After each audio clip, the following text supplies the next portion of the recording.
Сәлем арна көрермендері. Осы қазақша тілді арнаны қолдап, тіркеліп, өздеріңіздің алтын пікірлеріңізді қалдыра кетіңіздер. Сонымен Хабар 24 телеарнасының журналисі Аслан Хаженов елордада отандық спорттың мықтылары жиналған бір жиыннан қынжылып қайтқанын айтады. Оның айтуынша, жиналғандардың басым көпшілігі қазақтар болғанымен жиын орыс тілінде өткен. Ең сорақысы, қазақ тілінде ақпарат беруді сұраған журналистерді жиынға келгендердің бірі мазақ етіп қорлаған деп хабарлайды Skifnews ақпарат порталы. Артынан неге қазақша ақпарат бермейсіздер деп ұйымдастырушылардың мазасын алып жүрсем, бұрышта отырған Илья Ильин сенің жасап жүргенің низкий поступок дейді. Малсың, мәмбетсің дегені ғой.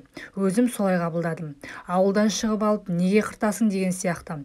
Ана жерде қан басқа шапты. Мен өз елімде, өз тілімде ақпарат ала алмай, аузым ұрылып тұрғанда мақтаулы ауыр атлетіміз осылай сөзбен періп қалды.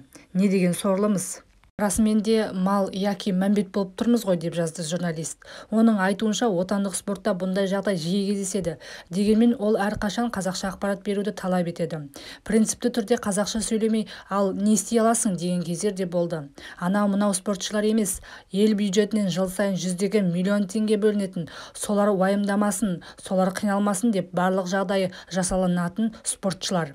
Оларды бүкіл халық қолдап қолпаштайды, жетістіктеріне қуанады. Бірақ мына жақта не бықсытып жүргендерін білмейді ғой, деп ренішін білдірді. Тілді құрмет тұтпағаны аздай, спортшыларымыздың әнұранды білмейтіні тағы айтылды.